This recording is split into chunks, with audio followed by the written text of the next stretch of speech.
It's well known that Mario's job is being a plumber, because I guess repeatedly saving the life of a reigning monarch isn't as well paid as you'd think.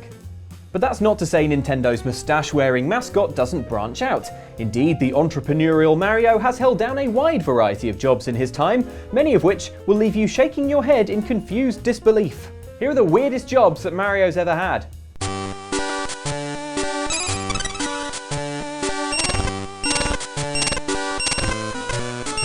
When you think of video game archaeologists, you probably think of action-loving heroes like Nathan Drake or Lara Croft. Acting adventurous, raiding tombs and hunting down artifacts that have been lost for millennia, feeling the adrenaline surge as you delve among ancient mechanical traps that you must quickly navigate without getting yourself killed.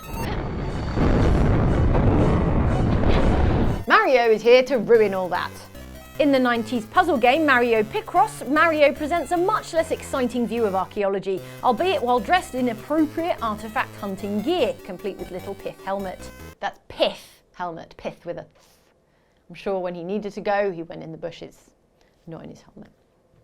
As a little history sifter Mario, your job is to guide his hammer and chisel to uncover the hidden secrets beneath the soil, one square at a time, until a picture was revealed.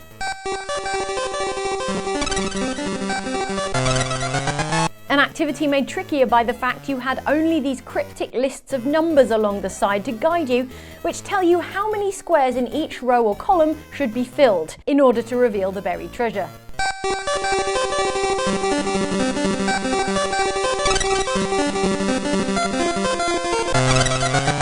So less swinging on whips across gaping chasms and more gaping in confusion as you try to make sense of a dense list of numbers that are only a few pixels high. Come on Mario, let's see what centuries-old item you've unearthed from a lost civilization this time.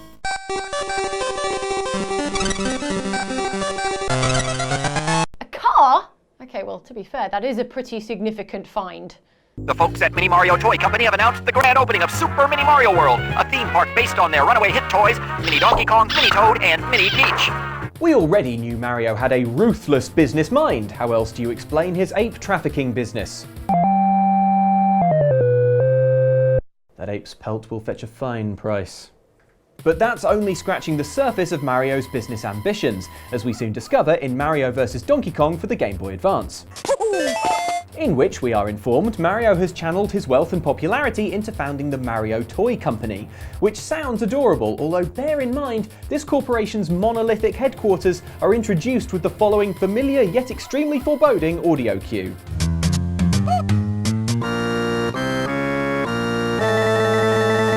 Mario's Fun Factory appears to only make one toy, a wind-up mini version of its founder and CEO, that like most real toys, doesn't seem to do much, but has proved a sellout hit thanks to a highly aggressive advertising campaign. Mini Mario Toy. It walks, it talks, it says... Each one comes in its own crystal ball. Collect one, collect them all. Be the first one on your block to own the amazing new Mini Mario Toy. Hurry before they're all sold out. Hurry, buy one, buy them all. Buy them all. Buy them all. Buy them all. Really capturing the 4 to 6-year-old child and ape demographics there, Mario. If anyone doubted Mario's corporate ambitions, he and his business partner Pauline's next step is to leverage the toy fortune to open a series of Mini Mario theme parks.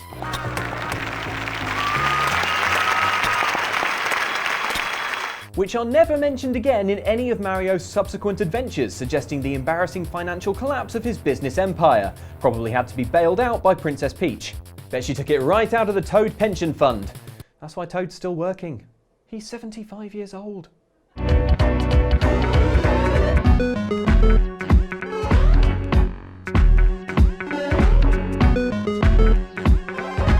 Mario has been present at more sporting events than the Vuvuzela. From Olympic track and field to snowboarding, golf, or whatever's happening here in this Formula 1 paddock, Mario knows his way around basically every sport by now.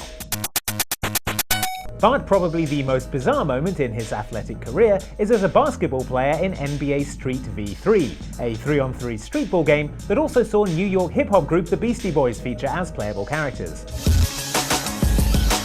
Everything that you see that I can do in there, I can do in real life. The collab we never knew we needed. Mario's b-ball team also featured Luigi and Princess Peach in an unlikely sporting mashup that defies explanation.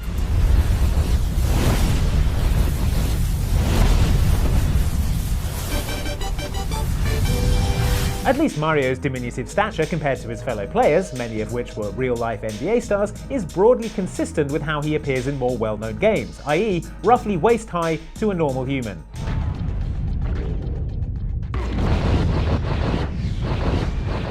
Good to have it confirmed that the citizens of Mario Odyssey's new Donk City are indeed the size of normal humans and not a city of giant people. I mean, it wasn't exactly keeping me up at night, but oh, who am I kidding? It definitely was keeping me up at night.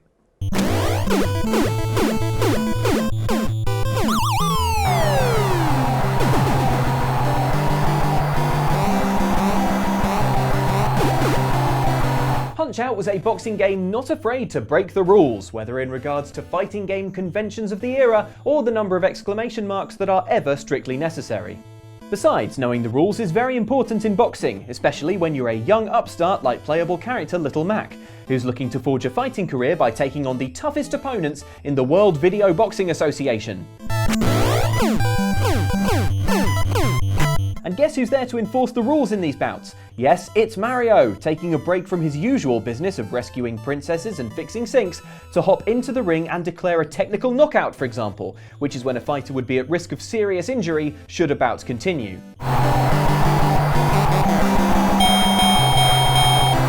Makes sense. I mean, after years of jumping on his enemies to kill them, Mario surely understands what constitutes a fatal amount of neck trauma. In this sideline gig, Mario's ditched his trademark overalls in favour of a referee's get-up, complete with bow tie and the furious eyebrows of a man who can't wait to see two heavyweights knock 7 bells out of each other. Mario will be with you as you rise through the boxing ranks, right up to your final fight, announced in this newspaper, which also features Ref Mario's face next to the headline, "Daddy, come back home?"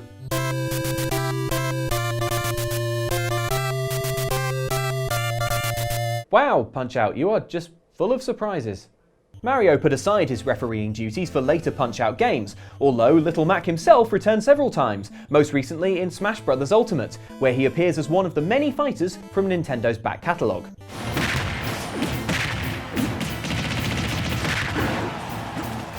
Plus, this gave Little Mac the chance to really let the ref know what he thought about some of the rulings he made back in the day.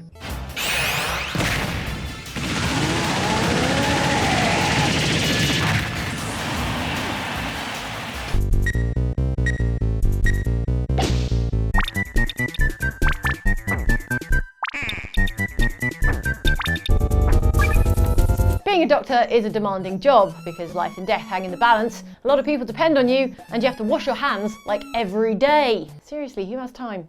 Still, none of that deterred Mario, as our mustachioed hero once decided to move into the field of medicine. In the game Dr. Mario, Mario joined the medical profession to fight off a great big infestation of horrible looking bugs by prescribing the correct antidote.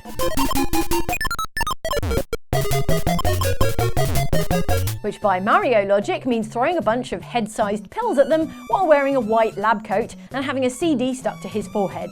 Kids, ask your parents about CDs. In truth, we have our concerns as Mario's last big game before this one, Super Mario Land, only came out the year before he first declared himself a qualified medical practitioner.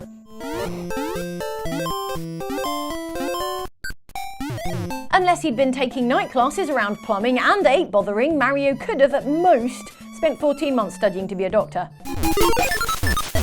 Which, spoiler alert, is no way enough time to get a full medical license, meaning that Mario is not qualified to be dealing with a common cold, let alone a viral outbreak of this severity. I don't know what about Mario's history of crawling around in sewage makes him feel qualified to practice medicine, but I do know for certain that he brought those bugs with him. Dude, I mean, at least take a shower first. Not only is Mario impersonating a medical physician, which could land him in some serious legal trouble, but he's throwing medicine around like it's nothing. This overprescription of antivirals and antibiotics is probably why these viruses and bugs keep coming back time and time again, and why in 2013 Luigi had to scrub in and follow in his brother's footsteps, but this time dispensing even more powerful drugs. Don't worry, Mario, Luigi will clean up this mess, as usual.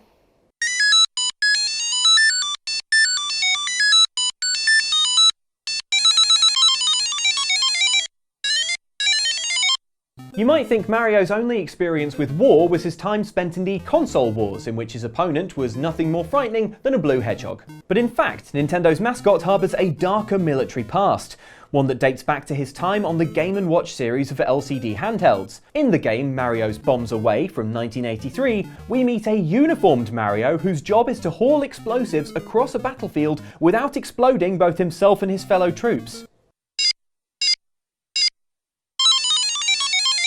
According to the game's manual, Mario's orders are to go into the jungle, receive a bomb from his buddy on the left side, then deliver it to his buddy on the right side to blow up the enemy. Wow, the 80s were wild, huh?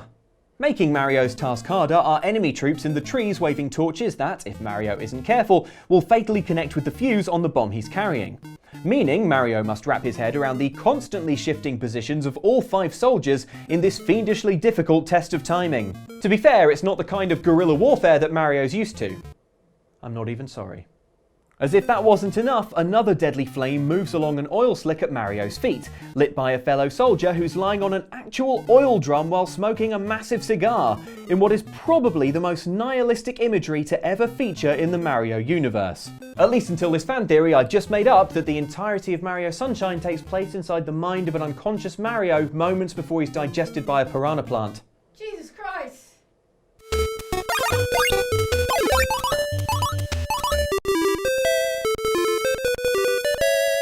Yoshi is the most hard done by dinosaur since whichever one it was that was last to be born right before the asteroid hit. In fact, Yoshi may be even less lucky, having spent his whole career hefting Mario around, putting himself in harm's way and saving the day over and over with next to no reward. You might fairly wonder why Yoshi puts up with it all.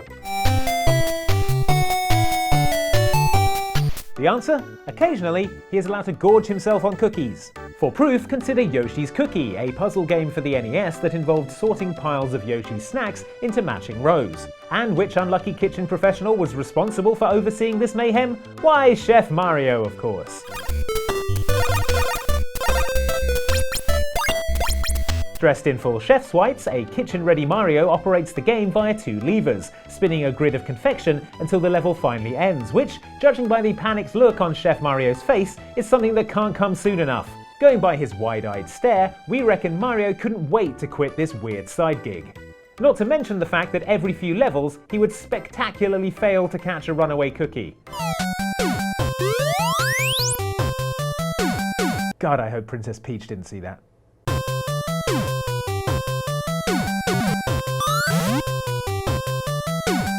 So those were some of the weirdest jobs that Mario has ever had. Can you think of any that we missed? If so, drop a note in the comments. And if you enjoyed this video, then we have so many more to watch. That's good news. So while Mario's job was doing all that stuff we just talked about, now you have a job too, is to check out some of these videos. This one up here is from us. It's all about heartbreaking boss fights that left you feeling quite sad. And down here is one from our sister channel Outside Xbox. It's all about jerk anti-heroes who are a bit more anti than hero, if you get my meaning. Oh, and if you enjoyed this, then why not subscribe? Thanks very much.